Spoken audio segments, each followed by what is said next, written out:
Shockwave. The cunning and brutal Decepticon scientist Shockwave plans to clone an unstoppable Predacon army.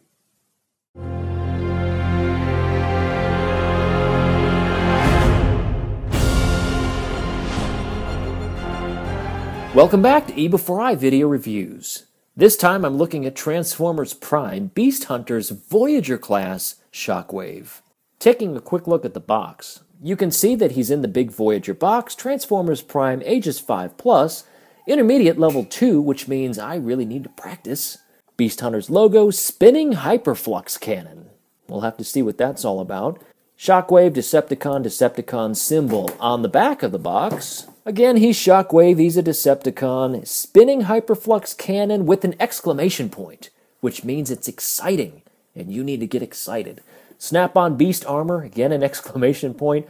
Hub sticker, both modes, Cybertronian tank mode, otherwise known as the Thunder Tank.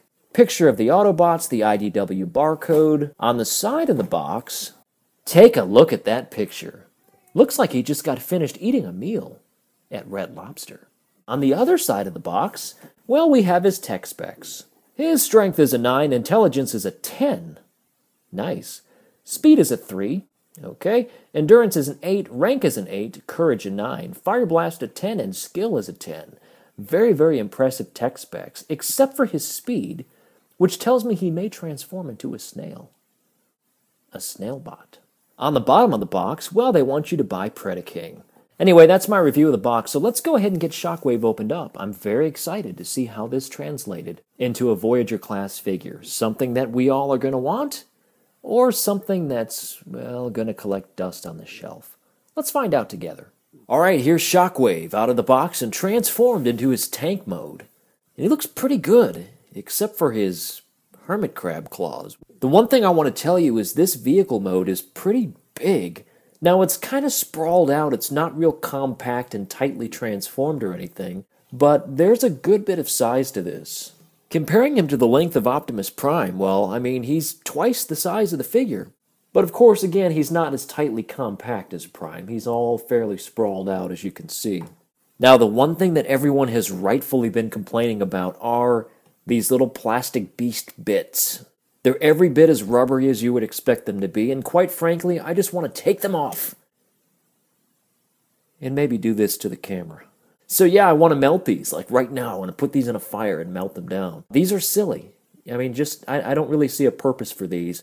Not only in his tank mode, but the robot mode, it's even worse. So I don't know what the story is here. I don't know why Shockwave has constructed these beastly claws for himself. Maybe we'll find out in the series. I suspect we will not. So in the meantime, yeah, these are being tossed off to the side. Now this piece is actually kind of neat. I don't hate that piece at all. I mean, it's a full-on beast face. But we'll take this off as well and leave you with the very familiar, what will become the chest portion of Shockwave. The absolute best thing that you can do with these rubber beast bits is to build your own hermit crab. Highly recommended for that. Alright, let's get back to Shockwave's tank. You know, he's really generating quite a bit of love it or hate it response from people, and I think I'm in the love it category. Now, some complaints is he's not symmetrical. The thing is he really is for the most part. Where he's not symmetrical is on this top portion right here and underneath, because you've got one arm that comes over the top and pegs in, and on the opposite side you have the same thing on the bottom with the other arm. Aside from the arms, the tractor treads, the front wheels, the whole front section here, the top of the tank, going into the back, the two fins sticking up, the two fins off of the weapon, fairly symmetrical. Now, we don't have a ton of paint on Shockwave, but you know what? When the plastic is as nice of a purple as this is right here, you don't really need a ton of paint, because it looks really, really good as is. Now, this front chest piece, it's actually quite hollow, but in this case, that's a good thing, because you're letting a lot of light come in from behind this, and you've got a really, really nice plate that almost looks like it's lit. You do have silver paint right here on the front of the wheels. You've got silver on the top of the weapon. You've got some light purple highlights inside of what become the arms, and, well, that's really it for the paint. Now, as a tank, he rolls really well, and I've got the camera on shaky cam here to show you something. if you look inside there, the wheels actually move underneath these wheel covers, and that's awesome. Now, we'll get to the treads more in a little bit, but I do want to let you know that these are soft rubber. Other pieces of soft rubber are these back fins right here, and these both actually all have these little joints in them, and you can move these up and down whichever way you want to display it. You don't have to make them symmetrical, but, you know, I'm a stickler for those kinds of things, so we're going to go ahead and even them out. The head is very obvious in the back, turned upside down, but the nice thing about the head is that the head also has these kind of soft plastic things sticking out, which do somewhat match these bits right here. And so altogether, it fits into the mold very well. You do have some very nice in-plastic molding right here. If you want a real nice idea of what the chest looks like, well, there's a close-up. Now, let's get to the Hyperflux cannon. This whole thing right here, I think, is the weakest part on this entire toy.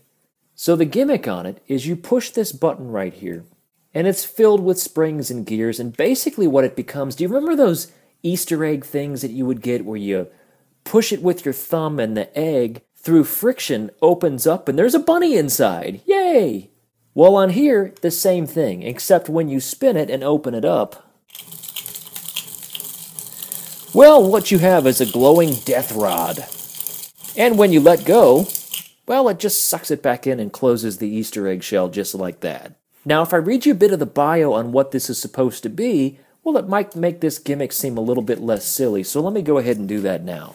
Alright, so the Hyperflux cannon. Spinning panels gather ambient cosmic energy to power blast. Missiles create miniature black holes on impact, totally destroying any target. Energy collection vortex also creates a heat shield around Shockwave that deflects incoming fire.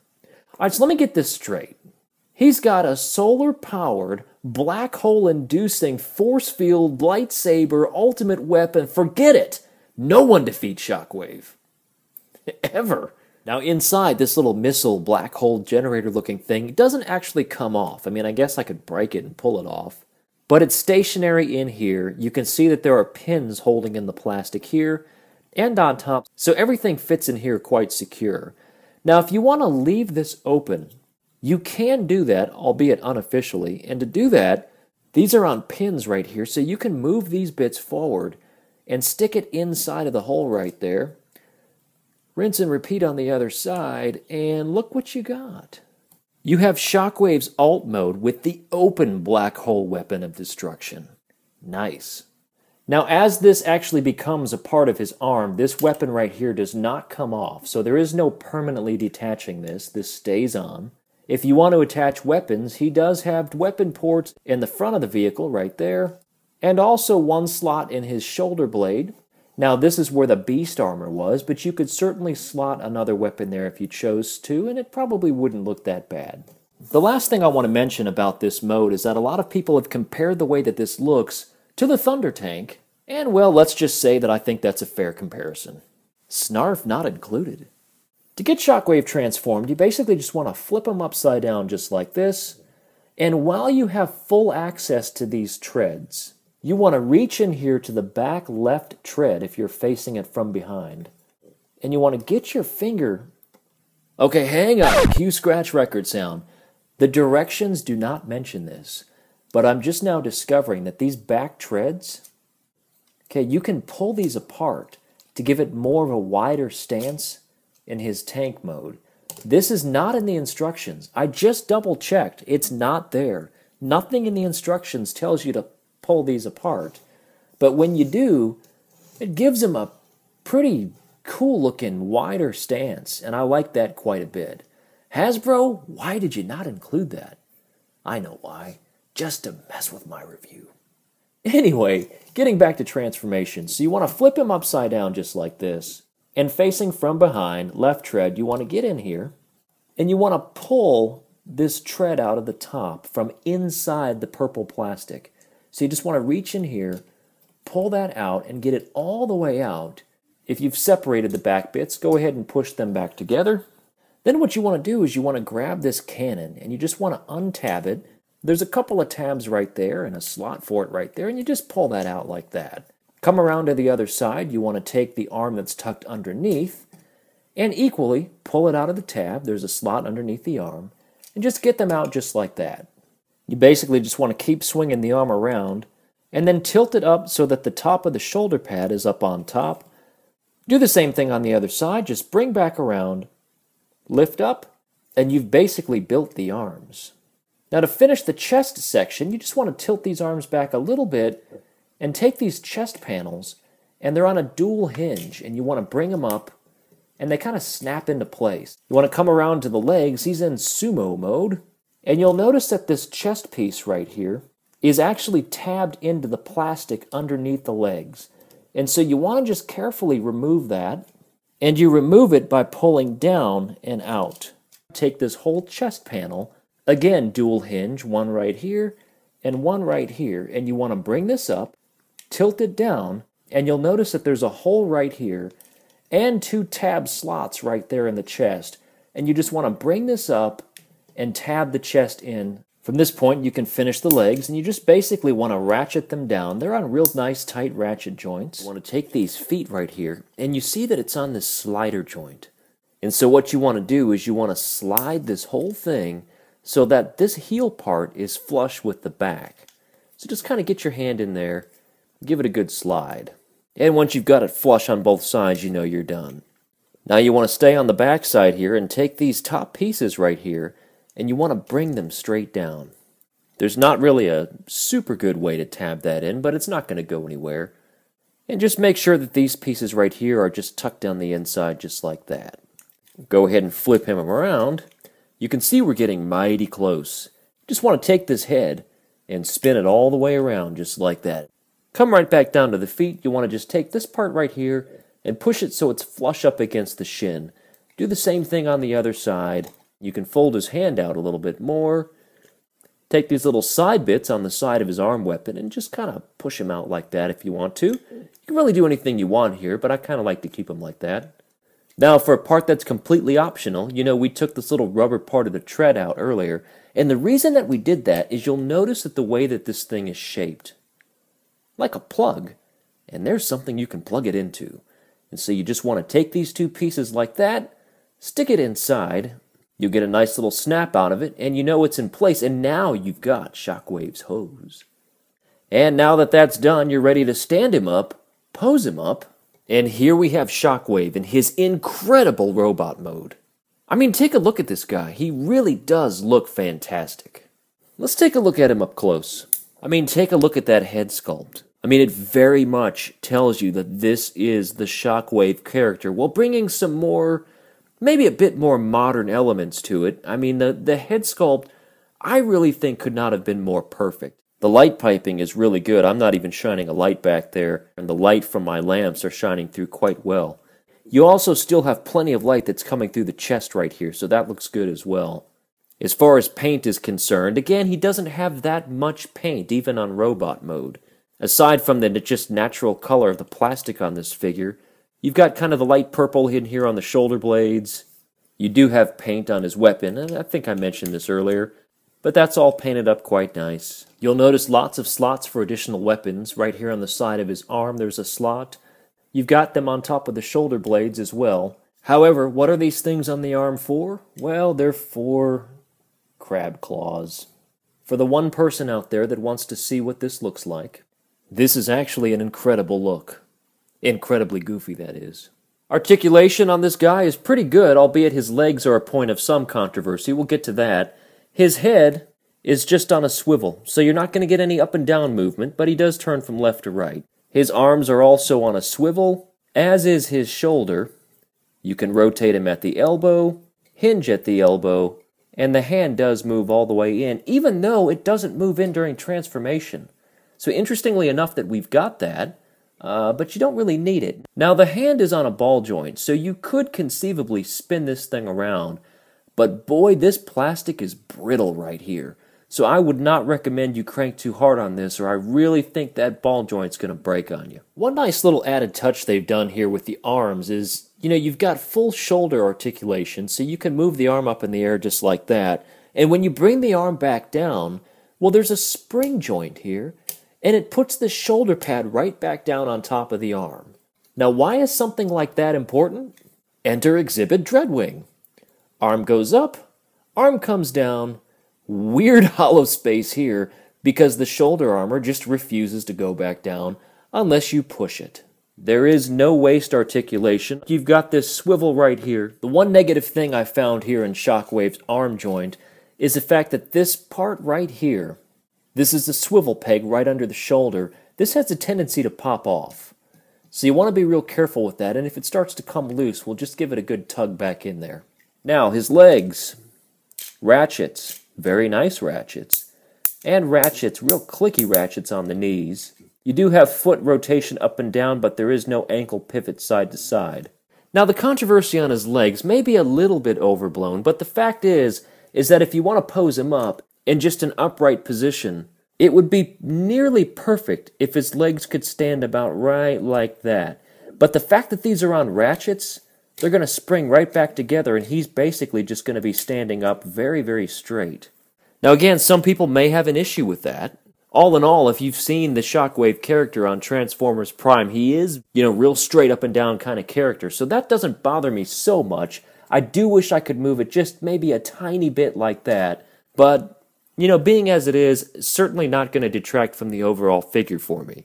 Again, as you saw the way that I had him posed up, you can certainly get nice poses out of him. And you could really have some striking poses just making slight adjustments like that. But all in all, if you want to stand him up, well, he's going to be fairly straight. Standing next to Transformers Prime Megatron, you can see that he's actually a good little bit taller than Megatron. And he's quite a bit taller than Dreadwing. Which is okay, because he's going to have to squish him down even more into that deluxe size figure, coming up soon. And just for fun, let's throw Little Bitty Disco Night Soundwave into the mix, and he's just huge. As it is important to know what the backs of all Transformers look like to see what Kibble looks like and what's there and what's not. The only thing really I can say is he's got this little backpack here, which isn't terrible, and everything else is fairly compact and flat. So very, very nice. Like all of my Beast Hunters reviews, well, let's go ahead and read the bio. With Megatron gone missing, Shockwave makes the decision to end his Predacon cloning program. A force of Predacons, united under Predaking, could spell doom for the Decepticons as well as the Autobots. He is in the middle of shutting down his hyper-evolution laboratory when he spots an Autobot spy hiding in the shadows among the still occupied chambers. A plan forms in his precise and brilliant mind. Destroy the Autobot and the lab, and lay the blame for the annihilation of the cloning program at the feet of Optimus Prime and his soldiers. Such an event would drive Predaking into a rage that would doubtless utterly consume the Autobots in its fury. Continued in Chapter 12, Deluxe Skystalker, of course sold separately. Just in case you thought they threw him in the package. For free! So that's my review of Transformers Prime Beast Hunters Voyager class Shockwave. What we have here is nearly the perfect Shockwave figure, the one that I think I've been waiting for since the Generation 1 Shockwave I had when I was a kid. My only real complaint with him are, well, the leg joints, and that's a minor complaint, because as you can see, you can get this guy posed up great, and even standing him upright still looks very, very good, and true to the television show, so no complaints there from me. That's it for this review. I hope you've enjoyed it. If you enjoy my reviews, well, think about subscribing to my channel. It doesn't cost you anything, and it just lets you know when I have new releases. To do that, you just click the subscribe button. If you happen to be watching this video anywhere other than YouTube, you can see this and all of my videos at youtube.com/eBEFOREiNet. If you'd like to follow me on Facebook, well, you can do that too. I'm at facebook.com/eBEFOREi. That's the site where I post a lot of pictures of things I'm going to be reviewing soon and have a lot of good conversation with people there as well. If you're a Twitter person, I'm there too. I'm at E_before_I. Thank you so much for watching. We'll see you again real soon.